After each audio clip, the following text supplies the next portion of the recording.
मिल जाए नदी तो समंदर की तलाश करो। टूट जाते हैं अक्सर शीशे पत्थर की चोट से, टूट जाए पत्थर तो ऐसा शीशे की तलाश करो। जय हिंद दोस्तों, मैं राहुल आपका वेलकम करता हूं आपके अपने इस यूट्यूब प्लेटफॉर्म अपना एजुकेशन क्लास में। तो इसी कोट के साथ आज हम अपना क्लास को स्टार्ट करते हैं। पर आज का क्लास स्टार्ट करने से पहले आपसे क्वेश्चन पूछना चाहूंगा जो हमने लास्ट क्लासेस में डिस्कस किए हैं। क्वेश्चन है, जैसा कि आप जानते हैं कि जितने भी जंतु हैं, जितने भी एनिमल्स हैं, इनमें कोई क्लोरोफिल नहीं होता है। तो इनमें क्लोरोफिल नहीं होता है तो यानी ये अपना खाना नहीं बना सकते हैं। और इस धरती पे एक ऐसा एनिमल है, इस धरती पे एक ऐसा जंतु है जो अपना खाना खुद से बना सकता है, उसमें क्लोरोफिल होती है। तो आपको बताना है उस जंतु का नाम, कि वो जंतु या वो एनिमल क्या है। अपना आंसर कमेंट सेक्शन में कमेंट करें। तब तक स्टार्ट करते हैं हम लोग अपना आज का क्लास। आज का हमारा टॉपिक है कोशिका। कोशिका यानी सेल। जी हाँ, ये सेल जो है इसे हमारे शरीर की संरचनात्मक और कार्यात्मक इकाई कही जाती है। संरचनात्मक और कार्यात्मक इकाई कही जाती है। क्यों कही जाती है? देखिए, जिस तरह से ये घर बना है, इस घर की सबसे छोटी यूनिट एक ईंट है। सेम उसी तरह से ये जो हमारा शरीर है, ह्यूमन बॉडी जो है, या कोई भी एनिमल बॉडी या कोई भी प्लांट बॉडी है, कोई भी बॉडी बनाए, कोई भी शरीर बनाए, चाहे वो जानवर की हो, चाहे पादप की हो, किसी भी चीज की हो, वो सब कोशिका से मिलकर बना है। हमारे शरीर की सबसे छोटी यूनिट कोशिका है जो फ्रीली अपना काम खुद कर सकती है। हमारे शरीर की सबसे छोटी स्वतंत्र इकाई कोशिका है जो अपना काम खुद से कर सकता है। इसलिए इसे हमारे शरीर के संरचनात्मक और कार्यात्मक इकाई कहा गया है। आगे है, ये जो कोशिका होती है, मान लीजिए कोशिका है, ये एक झिल्ली से घिरी होती है। जैसा कि हमने आपको पिछले क्लास में बताया था। देखिए, जैसे ये कोई कोशिका है, तो इस कोशिका की जो सबसे बाहर का जो लेयर होता है, इसे कहते हैं कोशिका झिल्ली, सेल मेम्ब्रेन। इसी को ही कहते हैं प्लाज्मा मेम्ब्रेन। अच्छा, ये जो आप मेम्ब्रेन देख रहे हैं, ये अर्धपारगम्य, इसी को इंग्लिश में बोलते हैं सेलेक्टिवली परमिएबल, है ना। अब ये अर्धपारगम्य, सेलेक्टिवली परमिएबल, ये क्या है? इसे सीधे सीधे पारगम्य क्यों नहीं बोलते, परमिएबल टाइप क्यों नहीं बोलते? इसका रीजन है, देखिए, इसे अर्धपारगम्य इसीलिए कहा जाता है क्योंकि ये अपने अंदर किसी निश्चित चीजों को ही आने देती है। मान लीजिए यहां पे कोई कुछ है, कोई लिक्विड, और यहां से कुछ, ये सारे लिक्विड इसके अंदर जाना चाहते हैं। अब ये जो कोशिका है, इसको इसकी जरूरत नहीं है, इसमें से बस कुछ कंपोनेंट की ही जरूरत है। तो ये जो मेम्ब्रेन होती है, इसमें से सिर्फ कुछ कंपोनेंट्स को ही अपने अंदर जाने देती है, जाने की परमिशन देती है। ऐसा नहीं कि जो आया मुंह उठा के चला गया, ऐसा नहीं। एक और चीज होता है, इसके अंदर ही बहुत सारे द्रव्य भरे होते हैं, जिसे क्या कहते हैं? जिसे साइटोप्लाज्म कहते हैं। अब ये साइटोप्लाज्म जो होते हैं, ये भी हो सकता है, यदि ये अर्धपारगम्य झिल्ली नहीं होता तो ये भी बाहर आ सकता था, कोशिका के बाहर जा सकता था।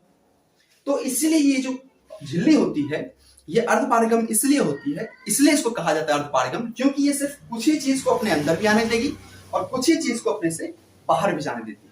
सारे चीजों का आना और सारे चीजों का जाना पॉसिबल नहीं है, सिर्फ कुछ चीज ही अंदर और बाहर आ जा सकते हैं। इसलिए इसे अर्धपारगम्य या सेमी परमिएबल मेम्ब्रेन कहते हैं। अब आता है बात कि इसकी खोज कैसे हुई। क्या हम लोग शुरू से जानते थे? नहीं। देखिए, एक साइंटिस्ट थे, रॉबर्ट हुक। रॉबर्ट हुक एक साइंटिस्ट थे जिन्होंने 1665 में कोशिका की खोज की। कैसे की? उन्होंने एक माइक्रोस्कोप बनाया था, अपने शरीर में एक माइक्रोस्कोप था उनका।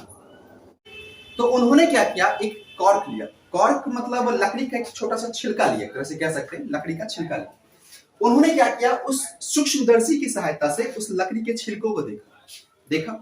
तो उन्होंने उसमें देखा कि हम लोग जो मधुमक्खी का छत्ता देखते हैं, है ना, जो मधुमक्खी का छत्ता छोटा छोटा छेद होता है उसमें, है ना। उन्होंने देखा कि उसमें बहुत सारे वैसे मधुमक्खी के छत्ते जैसे, बी हाइव के जैसे छोटे छोटे कमरे थे।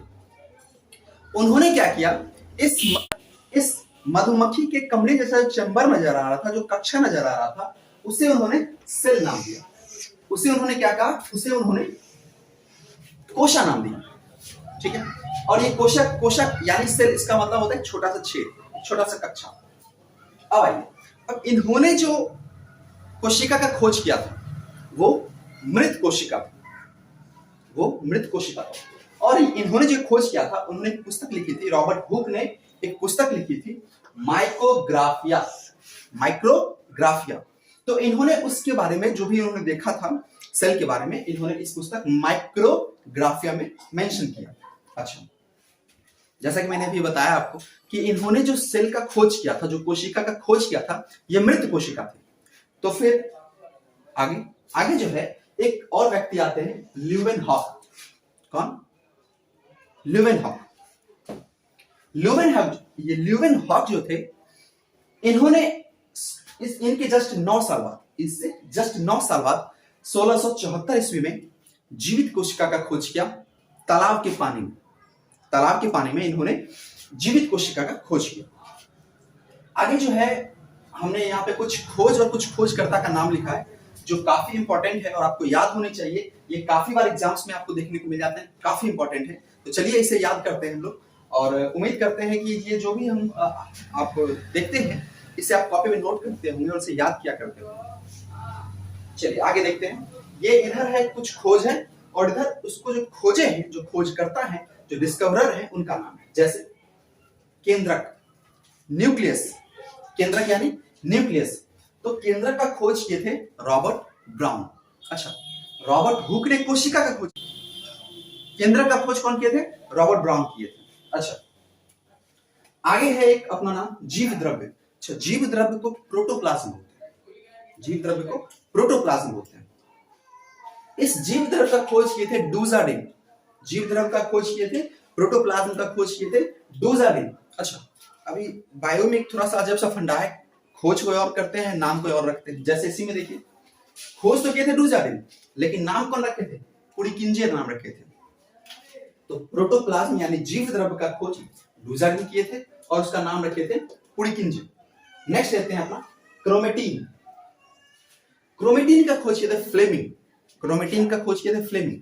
आप सोच रहे होंगे ये क्रोमेटीन क्या है? तो क्रोमेटीन जो है हमारे शरीर में आनुवांशिक पदार्थ, जो हमारा आनुवांशिक पदार्थ होता है, वो क्रोमेटीन है। अब एक क्रोमेटीन दो चीज का बना होता है, एक डीएनए का बना होता है और एक प्रोटीन होता है। उस प्रोटीन का नाम है हिस्टोन प्रोटीन। यानी ये जो हमारा क्रोमेटीन है, ये दो चीज से मिलकर बना है, एक डीएनए और दूसरा हिस्टोन नाम का प्रोटीन से मिलकर बना होता है। इसको अभी हम लोग इसी क्लास में बहुत ही बेहतर ढंग से पढ़ने वाले हैं, आपको समझ में आ जाएगा क्या। आगे चलते फिलहाल इसको याद कर लीजिए कि क्रोमेटीन का खोज किए थे फ्लेमिंग किए थे। नेक्स्ट है हमारा केंद्रिका, न्यूक्ली केंद्रिका, इसका खोज किए थे फोंटाना। केंद्रिका ने क्या किया? फोंटाना। तो अभी देखिए हमने केंद्रक का खोज किए थे ब्राउन, केंद्रक का खोज ब्राउन, और केंद्रिका का खोज फोंटाना। न्यूक्लियस का खोज रॉबर्ट ब्राउन और न्यूक्ली का खोज फोंटाना ने किया था। आगे देखते हैं पर्णहरित यानी क्लोरोफिल, जो पत्ते जो पेड़ पौधों में पाया जाता है, जिसकी सहायता से अपना खाना बनाते हैं, अपना फूड प्रिपेयर करते हैं। तो उस पर्णहरित यानी क्लोरोफिल का खोज किए थे स्किम्पर। तो इस पर्णहरित या क्लोरोफिल का खोज कौन किए थे? स्किम्पर किए थे। सेम होता है कुछ राइबोसोम। राइबोसोम का खोज किए थे जीई पैलेट। राइबोसोम का खोज किए थे जीई पैलेट। लाइसोसोम तो पता ही है, इसकी खोज कौन किए थे? हेनरी डी डुबे ने किया था। क्योंकि पता है लाइसोसोम में जो होता है एंजाइम्स होते हैं, ये फट जाते हैं, अपने आप को ले डूबते हैं। उनका खोज भी किए थे कौन? डी डुबे, हेनरी डी डुबे ने किया था।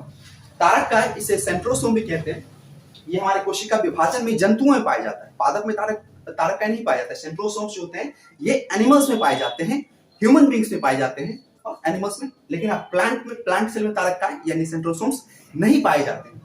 और ये तारक काय का खोज कौन किए थे? बोबेडी। तारक काय का खोज किए थे बोबेडी किए थे। ये तारक काय हम लोग आगे पढ़ेंगे अगले टॉपिक्स में, तो इसमें पढ़ेंगे कि हमारे जो सेल डिवीजन जो होता है उसके लिए ये बेस तैयार करता है। अगला है माइटोकॉन्ड्रिया।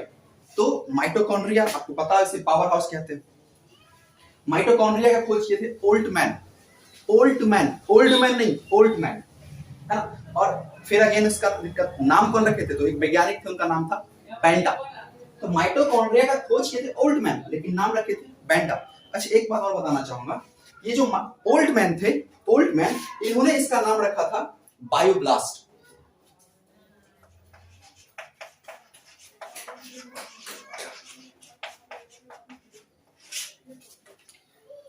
जो ओल्ड मैन ने जो खोज किया था उस समय माइटोकॉन्ड्रिया का, तो उसका नाम रखा था बायोब्लास्ट, लेकिन बाद में बेंडा आए, इन्होंने इसका नाम क्या रखा, माइटोकॉन्ड्रिया नाम रखा। अब आगे क्यों चलते हैं, आगे देखते हैं हमारा जो आगे का टॉपिक है वो है कोशिका कितने, जो हमारे सेल्स हैं वो कितने टाइप के होते हैं। तो आपको याद होगा लास्ट जो हमारे क्लासेस हुए थे, आप लोग, हमारा ये चौथा वीडियो है, आप पीछे के 3 वीडियो जाके देख सकते हैं। उसमें जो है हमने क्लासिफिकेशन को कंप्लीट किया, वर्गीकरण को कंप्लीट किया है। आप जरूर देखें उस वीडियो को और अपने दोस्तों के साथ शेयर भी जरूर करें, आप लोग का ऐसे ही स्नेह मिलता रहे। आगे चलते हैं हम लोग। उसमें हमने आपको बताया था कि कोशिका 2 प्रकार के होते हैं, एक होता था प्रोकैरियोटिक और एक यूकैरियोटिक, और उसमें हमने आपको थोड़ा सा समझाया था और आपसे कहा भी था कि अगले वीडियोस में इसको बहुत ही एक्सप्लेन कर पाएंगे। तो आज जो है ऐसा ही कुछ होने वाला है, चलिए देखते हैं। देखिए, कोशिका 2 प्रकार के होते हैं, एक होता है प्रोकैरियोटिक, इंग्लिश में भी इसको प्रोकैरियोटिक और यूकैरियोटिक ही बोला जाता है। तो प्रोकैरियोटिक और एक होता है यूकैरियोटिक, दोनों में डिफरेंस क्या था फिर से देखते हैं आज। तो प्रोकैरियोटिक जो होते थे, प्रोकैरियोटिक, चलिए एक बार फिर से समझते हैं प्रोकैरियोटिक। मान लीजिए ये है प्रोकैरियोटिक, ये है यूकैरियोटिक। तो एक है, मान लीजिए प्रोकैरियोटिक है और ये यूकैरियोटिक सेल कोशिका। प्रोकैरियोटिक में क्या होता है, इसमें बताया था आपको, सिर्फ बाहर की ओर एक झिल्ली, एकहरी झिल्ली हुआ करती है ना, जबकि यूकैरियोटिक में दोहरी झिल्ली होती थी।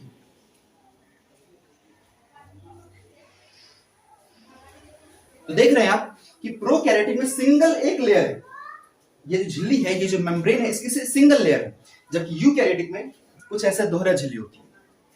अच्छा, प्रोकैरियोटिक में उस दिन हम और देखे थे कि इसमें जो कोशिकांग होते थे, कोशिका के अंग, तो जो कोशिकांग होते थे उसमें भी झिल्ली का अभाव होता था, किसमें, प्रोकैरियोटिक कोशिका में, जबकि यूकैरियोटिक कोशिका में ऐसा कोई अभाव नहीं था। ये जो थे इसके कोशिकांग बहुत ही अच्छे आवरण से घिरे होते थे ना, वेल डेवलप्ड, और जो मेम्ब्रेन्स होते थे उससे घिरे होते थे। प्रोकैरियोटिक में ऐसा कुछ नहीं होता।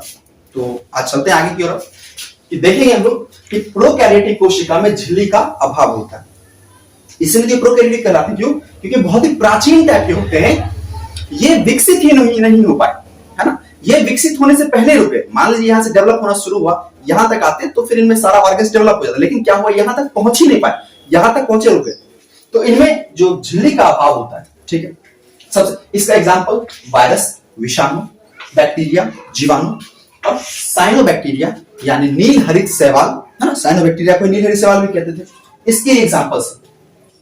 इसमें एक और चीज बताए थे, इसमें अस्पष्ट केंद्रक नहीं होता था, है ना। अस्पष्ट केंद्रक भी समझाए थे, क्या था हम लोग समझे थे। अस्पष्ट केंद्रक का मतलब है कि फिर अगेन झिल्ली नहीं होता है, उसमें क्या होता है, झिल्ली नहीं होता है, इसलिए जो केंद्रक का रस होता है, केंद्रक रस, जिसे हम लोग न्यूक्लियोप्लाज्म कहते हैं। देखिए, ये हमारा कोशिका है, कोशिका के अंदर ये केंद्रक। अब कोशिका झिल्ली और केंद्रक के बीच में जो लिक्विड, इसे कहते हैं कोशिका द्रव्य, इंग्लिश में कहते हैं साइटोप्लाज्म। फिर से देखिए, ये कोशिका और ये रहा केंद्रक। कोशिका झिल्ली और केंद्रक के बीच में जो लिक्विड, ये जो लिक्विड है, ये लिक्विड जो है, इसे कहते हैं कोशिका द्रव्य, साइटोप्लाज्म। आगे चलते हैं, ये केंद्रक है, ये केंद्रक है। अब केंद्रक के अंदर भी ये जो द्रव्य भरा हुआ है, केंद्रक के अंदर जो द्रव्य भरा हुआ है, इसे कहते हैं केंद्रक द्रव्य यानी न्यूक्लियोप्लाज्म। और हम लोग क्या, जब दोनों को मिलाते हैं, यानी केंद्रक द्रव्य और न्यूक्लियस द्रव्य, यानी केंद्रक द्रव्य और कोशिका द्रव्य, दोनों को मिला देते हैं, तो क्या कहलाते हैं, तब ये जीव द्रव्य यानी प्रोटोप्लाज्म बन जाते हैं। तो इसमें अस्पष्ट केंद्रक नहीं हो रहा था। उसके बाद आगे देखते हैं, कि इसमें आनुवांशिक पदार्थ का अभाव होता है ना। जो प्रोकैरियोटिक जीव होते हैं, इसमें आनुवांशिक पदार्थ के रूप में सिर्फ और सिर्फ डीएनए होता है, इसमें हिस्टोन नाम की प्रोटीन नहीं होती है, ठीक है। यानी इसमें क्रोमेटिन जाल नहीं होता, क्योंकि आपको पहले बताया जा चुका है कि क्रोमेटिन जाल जो बनता ही है डीएनए और हिस्टोन,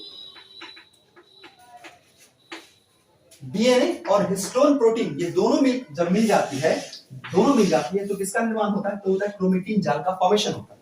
यानी क्रोमेटिन जाल का फॉर्मेशन तभी होगा जब डीएनए और हिस्टोन प्रोटीन मिल जाएगी। लेकिन इसमें क्या होता है? हिस्टोन प्रोटीन होती नहीं है, इसलिए क्रोमेटिन जाल का फॉर्मेशन नहीं हो पाता है। ठीक है, अब देखते हैं इसमें न्यूक्लियोइड पाया जाता है। इसमें न्यूक्लियोइड होता है। अब ये न्यूक्लियोइड क्या है? देखिए, न्यूक्लियोइड वैसे रीजन को कहा जाता है जहां पे इसके आनुवांशिक पदार्थ जो जेनेटिक मटेरियल है वो पाया जाता है। जैसे जहां पे डीएनए जहां पे होगा उस क्षेत्र को, उस रीजन को क्या कहते हैं? उस रीजन को न्यूक्लियोइड, यानी जिस रीजन में जो हमारा इसका आनुवांशिक पदार्थ पाया जाता है उस रीजन को न्यूक्लियोइड कहा जाता है। ठीक है, आगे देखते हैं यूकैरियोटिक कोशिका के बारे में, यूकैरियोटिक सेल्स के बारे में। इसमें क्या है? ये पूरी तरह से विकसित हो, यानी यूकैरियोटिक सेल्स जो होते हैं फुल्ली डेवलप्ड होते हैं। डेवलप कहने का मतलब कि उनके ऊपर अच्छा खासा आवरण होता है, झिल्लियां अच्छे से उसकी विकसित होती है, उनके कोशिकांग की झिल्लियां विकसित होती है। यानी आप विकसित और विकसित का अंदाजा लगा लीजिए कि इसका जो है कंपैरिजन झिल्ली से किया। झिल्ली है तो विकसित है, झिल्ली का अभाव है तो अविकसित है। तो इनमें केंद्रक जो है, केंद्रक भी पूरी तरह से विकसित होता है। क्यों? क्योंकि इसमें जो केंद्रक होता है उसका जो झिल्ली होता है वो दोहरा झिल्ली से केंद्रक घिरा होता है उसका। क्रोमेटिन जाल पाया जाता है, यानी कि डीएनए और हिस्टोन प्रोटीन दोनों इसमें पाया जाता है। तीसरा है, इसमें कोशिकांग भी पूरी तरह से विकसित होती है, यानी इसकी कोशिकांग भी अच्छे से विकसित होती है। ठीक है, तो केंद्रक विकसित होता है, क्रोमेटिन जाल होता है। क्यों? क्योंकि डीएनए और हिस्टोन दोनों होती है इसमें, कोशिकांग विकसित होते हैं। तो अब जो है हम लोग इसका प्रोकैरियोटिक और यूकैरियोटिक का एक कंप्लीट डिफरेंस हम लोग देखते हैं अभी बोर्ड पे, आगे की ओर देखते हैं। प्रोकैरियोटिक और यूकैरियोटिक में ये जो है हमने थोड़ा सा कंपैरिजन किया है, उसको देखते हैं। देखिए, प्रोकैरियोटिक कोशिकाएं जैसे अभी आपने देखा था ये प्राचीन कोशिकाएं होती हैं और यूकैरियोटिक कोशिकाएं विकसित होती हैं। अगला पॉइंट था, इसमें केंद्रक झिल्ली प्रोकैरियोटिक में नहीं होती थी, जबकि इसमें होती थी। इसमें केंद्रिका न्यूक्ली जो है प्रोकैरियोटिक में नहीं होता था, जबकि यूकैरियोटिक में केंद्रिका होता था। कोशिका विभाजन विखंडन के द्वारा होता था। कोशिका विभाजन विखंडन के द्वारा होता था, मतलब कोशिका सीधे दो भाग में टूट जाती थी। ठीक है, उसे कहते हैं कोशिका विभाजन विखंडन, या फिर मुकुलन के द्वारा भी होता था। मुकुलन में क्या होता था? मान लीजिए एक पेड़ है, इससे क्या हुआ, एक नया शाखा निकला। ठीक है, अब जैसे से ये बड़ा होते जाएगा, ये जो है एक जो ब्रांच निकला था वो टूट के अलग हो जाएगा। तो क्या होता है कि जब एक मुख्य भाग से अलग होकर कोई एक नया जीव बन जाए उससे कहते हैं मुकुलन, बर्डिंग, जैसे हाइड्रा में होता है। ठीक है, मुकुलन हाइड्रा में होता है। अगला चलते हैं, जबकि इसमें कोशिका विभाजन समसूत्री और अर्धसूत्री होता है। अब ये समसूत्री कोशिका विभाजन और अर्धसूत्री कोशिका विभाजन क्या होता है? देखिए, होता क्या है, पहले समझते हैं समसूत्री को। जैसे हम लोग ह्यूमन बींग्स, मानव, हमारे अंदर गुणसूत्र यानी क्रोमोसोम्स टोटल 46 होते हैं। अब होता क्या है कि कोई कोशिका सीधे टूटा, दो भाग में टूट गया, तो इसमें भी 46 गुणसूत्र और इसमें भी 46 गुणसूत्र। ठीक है, इसे कहते हैं समसूत्री कोशिका विभाजन। ठीक, एक होता है अर्धसूत्री। अर्धसूत्री कोशिका विभाजन में क्या होता है, जैसे हमारे अंदर 46 गुणसूत्र होते हैं, तो इसमें क्या हो गया, ये दो भाग में टूट गया, 23 इसमें 23 इसमें, आधा आधा हो गया, तो उसे क्या कहते हैं? अर्धसूत्री। अब ये समसूत्री और ये अर्धसूत्री, दोनों में डिफरेंस क्या है? दोनों से क्यों ऐसा क्यों होता है? समसूत्री से काम चल जाता, अच्छा था, उसमें 46 आ रहे थे, ये तो आधा हो गया, ये नहीं होता, ये तो खराब है। नहीं, ऐसा नहीं। देखिए, समसूत्री विभाजन से क्या होता है, हमारे शरीर का वृद्धि विकास, जैसे मान लीजिए हाथ कट गया ना, तो फिर से कुछ दिन बाद देखिए भर जाता है। क्यों? इसी समसूत्री कोशिका विभाजन के कारण ही ऐसा होता है। ठीक है, अब यहाँ क्या होता है, कोशिका अपना विभाजन करना शुरू की और घाव को भर दी।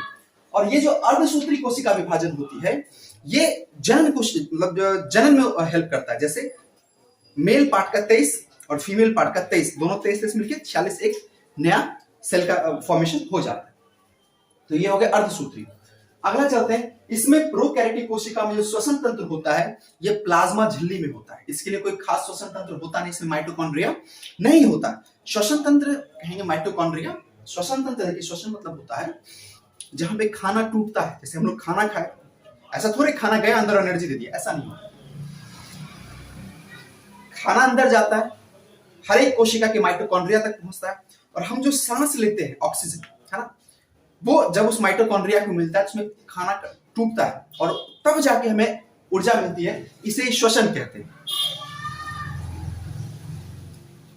तो श्वसन के लिए प्रोकैरियोटिक कोशिका में कोई माइटोकॉन्ड्रिया नहीं होती है, जबकि इसमें माइटोकॉन्ड्रिया होती है।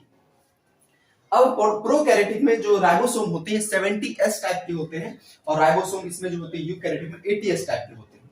अच्छा, इसमें प्रोकैरियोटिक में प्रकाश संश्लेषी अंग झिल्ली में, कोशिका झिल्ली में होती है, क्योंकि इसमें हरित लवक नहीं होता है, जबकि इसमें हरित लवक होता है। और जो प्रकाश संश्लेषी अंग यानी क्लोरोफिल जो होता है ना, ये उसके हरित लवक में होता है। और आप जानते होंगे ये हरित लवक का गुण सिर्फ और सिर्फ पादप में होता है, ह्यूमन बींग्स में, एनिमल्स में नहीं होता है। अच्छा, इसमें प्रोकैरियोटिक में रिक्तिकाएं भी नहीं होती है, जबकि यूकैरियोटिक जीव में रिक्तिकाएं होती है। रिक्तिकाएं क्या होती है? इसे इंग्लिश में वैक्यूल्स कहते हैं। देखिए, अच्छा, इसमें भी नहीं होती है, पता है, ह्यूमन बींग्स में भी, जो एनिमल्स हैं, जो जानवर हैं, जंतु हैं, है ना, इसमें भी रिक्तिकाएं बहुत छोटी छोटी या ना के बराबर होती है। तो फिर ये रिक्तिका होती किसमें है? पादप में ये रिक्तिकाएं काफी बड़ी बड़ी होती है। अच्छा, इस रिक्तिका का काम क्या है? रिक्तिका होता क्या है? रिक्तिका मान लीजिए कोशिका है ना, ये कोशिका है, तो इसके अंदर कुछ जगह होता है, खाली सा होता है। रिक्तिका वाला नाम है, इसके लिए है कि खाली होगा, कुछ रिक्त होगा, वैक्यूल्स। इसमें क्या होता है, पेड़ पौधे खाना बनाते हैं, वो खाना फूड स्टोर होता है या कोई एंजाइम्स स्टोर होते हैं। तो ये सिर्फ और सिर्फ पादप में ही पाए जाते हैं, मेनली पादप में ही पाए जाते हैं, एनिमल्स में भी ये रिक्तिकाएं नहीं पाई जाती हैं। अच्छा, नेक्स्ट पॉइंट अपना, इसमें लैंगिक जनन नहीं होता है। लैंगिक यानी सेक्सुअल रिप्रोडक्शन उसमें प्रोकैरियोटिक में नहीं होता है, जबकि यूकैरियोटिक में सेक्सुअल रिप्रोडक्शन, लैंगिक जनन होता है। अगला पॉइंट है, इसमें प्रोकैरियोटिक में क्या होता है, झिल्ली युक्त गोल्जी बॉडी यानी गोल्जी उपकरण, अंतःपर्दवी जालिका यानी एंडोप्लाज्मिक रेटिकुलम, लाइसोसोम, राइबोसोम, हरित लवक यानी क्लोरोप्लास्ट, ये सब या माइटोकॉन्ड्रिया नहीं पाई जाती है, जबकि यूकैरियोटिक में ये सब पाए जाते हैं और वो भी झिल्ली युक्त होते हैं। कोई दिक्कत नहीं, एक रिवीजन कर लेते हैं हम लोग फटाफट। ये प्रोकैरियोटिक प्राचीनतम कोशिकाएं होती है और ये विकसित कोशिकाएं होती हैं। प्रोकैरियोटिक में केंद्रक झिल्ली अनुपस्थित होता है, जबकि इसमें उपस्थित होता है। इसमें केंद्रिकाएं नहीं होती है, जबकि यूकैरियोटिक में केंद्रिकाएं होती हैं। प्रोकैरियोटिक में कोशिका विभाजन विखंडन या मुकुलन द्वारा होता है, जबकि इसमें समसूत्री या अर्धसूत्री विभाजन होता है। ये हम लोग आगे काफी डेप्थ में पढ़ने वाले हैं, फिलहाल बस अभी देख लीजिए। प्रोकैरियोटिक में जो श्वसन तंत्र होता है ये प्लाज्मा झिल्ली में होता है, यानी यहाँ पे जो प्लाज्मा झिल्ली होती है एक घड़ी प्रोकैरियोटिक में उसमें होता है, जबकि इसमें क्या होता है, विकसित माइटोकॉन्ड्रिया होती है। इसमें राइबोसोम 70S टाइप के होते हैं और इसमें 80S टाइप के होते हैं। प्रकाश संश्लेषी अंग भी कहाँ होता है, कोशिका झिल्ली में होती है, क्योंकि इसमें हरित लवक होता ही नहीं है। इसमें हरित लवक होता है और इसी में क्लोरोफिल पाया जाता है। रिक्तिका यानी वैक्यूल्स उसमें नहीं होती, इसमें होती हैं। तो उसमें लैंगिक जनन नहीं होता, जबकि इसमें लैंगिक जनन होता है। उसमें झिल्ली युक्त Golgi body, endoplasmic reticulum, lysosome, ribosome, है ना, क्लोरोप्लास्ट यानी हरित लवक नहीं पाए जाते, जबकि इसमें वो सब पाए जाते हैं। कोशिका जो होती है, देखिए, कुछ जीव का जो निर्माण होता है, कुछ जीव एक कोशिकीय भी होते हैं और कुछ जीव बहुकोशिकीय भी होते हैं। अब एक कोशिकीय जीव का कुछ आप लोग उदाहरण याद रखिएगा, एग्जांपल याद रखिएगा, जैसे अमीबा, पैरामीशियम, यूग्लिना, क्लोमाइडोमोनस, प्लाज्मोडियम और कुछ बैक्टीरिया। अमीबा, पैरामीशियम, यूग्लिना, क्लोमाइडोमोनस और कुछ बैक्टीरिया और एक प्लाज्मोडियम, है ना, ये जो होते हैं ये एक कोशिकीय होते हैं। जबकि एक नॉर्मल आदमी, जिसे हम एक ह्यूमन बीइंग की, नॉर्मल ह्यूमन बीइंग की बात करें, नॉर्मल इंसान की बात करें, तो उसके शरीर में लगभग 60 से 90 ट्रिलियन कोशिकाएं होती हैं। एक आदमी के अंदर लगभग 60 से 90 ट्रिलियन कोशिकाएं होती है। भारत की अर्थव्यवस्था में लगभग 3 ट्रिलियन के आसपास अभी है। देखिए, अब आपको पहले भी क्लास में बताया जा चुका है, पिछले क्लास में, कि माइकोप्लाज्मा होती है, ये सबसे छोटी जीवित कोशिका होती है जो अपना भोजन खुद से बना सकता है और अपने आप को खुद अपना मेंटेन खुद कर सकता है। जबकि आपको पता होगा सबसे बड़ा कोशिका ऑस्ट्रिच के अंडे की होती है ना। और एक और बात, आज का लास्ट टॉपिक, कोशिकीय सिद्धांत। कोशिकीय सिद्धांत जो है स्वान और स्लाडेन नामक 2 वैज्ञानिक ने दिया था। अच्छा, अभी कहिएगा एक सिद्धांत दो ने क्यों दिया था? इसका रीजन देखिए, स्वान जो थे ये पादप जगत के वैज्ञानिक थे, सॉरी स्लाडेन जो थे ये पादप जगत के वैज्ञानिक थे, जबकि स्वान जो थे ये जंतु जगत के वैज्ञानिक थे। अब याद कैसे रखें, एक बात आपको पता होगा, स्वान मीन्स कुत्ता होता है, और कुत्ता क्या होता है, जानवर होता है। तो इसलिए जो स्वान जो थे इन्होंने जंतु की कोशिका से ध्यान दिया, और बच गए स्लाडेन, तो स्लाडेन पादप। अच्छा, स्लाडेन में सलाद छुपा हुआ है, सलाद तो पादप से ही मिलता है, तो स्लाडेन जो है ये पादप कोशिका से ध्यान दिए थे। आपको याद रहेगा, स्वान जंतु कोशिका से ध्यान, और स्लाडेन ये पादप कोशिका से ध्यान दिए थे। अब देखिए, इस कोशिका सिद्धांत में कहा गया था कि जीव जो होते हैं ये कोशिका का बना होता है। स्वाभाविक सी बात है, जितना भी जीव होगा सारा का सारा कोशिका का बना होता है। हाँ, भले ये कुछ कोई एक कोशिकीय होते हैं, जबकि कोई बहुकोशिकीय होते हैं। जीव की उत्पत्ति एक कोशिका से हुई है, और इसमें केंद्रक मुख्य अभिकर्ता होता है। एक केंद्रक मुख्य अभिकर्ता मतलब कहने का है कि सबका मालिक केंद्रक ही होता है, हर एक काम केंद्रक के परमिशन के बिना हो ही नहीं सकता। एक एग्जाम में एक क्वेश्चन पूछा गया था कि एक कोशिका का मैनेजर कौन होता है, एक पूरे कोशिका का मैनेजर कौन होता है, उसका आंसर अपना केंद्रक ही होता है। एक पूरे कोशिका का जो मैनेजर होता है वो केंद्रक ही होता है, ठीक है, इसलिए मुख्य अभिकर्ता केंद्रक ही होता है। उसके बाद ये जो कोशिकीय सिद्धांत था ये बस एक चीज की व्याख्या नहीं कर पाया, वो क्या था, वो था ये कोशिकीय सिद्धांत ये नहीं बता पाया कि कोशिका का निर्माण कैसे होता है। मान लीजिए अभी एक कोशिका था, थोड़ा देर बाद यहाँ पे 10 कोशिका हो गए, तो ये 9 कोशिका आया कहां से। तो एक साइंटिस्ट थे रोडोल्फ विर्चो। रोडोल्फ विर्चो जो थे इन्होंने बताया कि जो नई कोशिका का फॉर्मेशन होता है, नया कोशिका का जो निर्माण होता है, वो पहले से ही उपस्थित कोशिका से होता है। यानी जो पहले जो कोशिका थी ये अपना विभाजन कर ली, 1 से 2 हो गए, अब ये फिर ये दोनों बड़ा बड़ा हो गए, बड़ा बड़ा कोशिका हो गए, फिर ये 2 भाग में बट गए, 4 हो गए, फिर ये 4 से 8 हो गए। तो ऐसे करके कोशिका में विभाजन होता रहता है, और ये बताया था कि इन्होंने रोडोल्फ विर्चो ने बताया। तो आज के लिए बस इतना ही, बाकी हम लोग आगे की अगले क्लास में पढ़ेंगे। तो फिलहाल आज अभी शुरू में मैंने एक क्वेश्चन पूछा था आपसे कि वो कौन सा ऐसा जंतु है जिसमें क्लोरोफिल पाया जाता है। इसका आंसर मैंने अपने आपको प्रीवियस क्लास में बतलाया भी था, है ना, कि एकमात्र ऐसा जंतु है जिसमें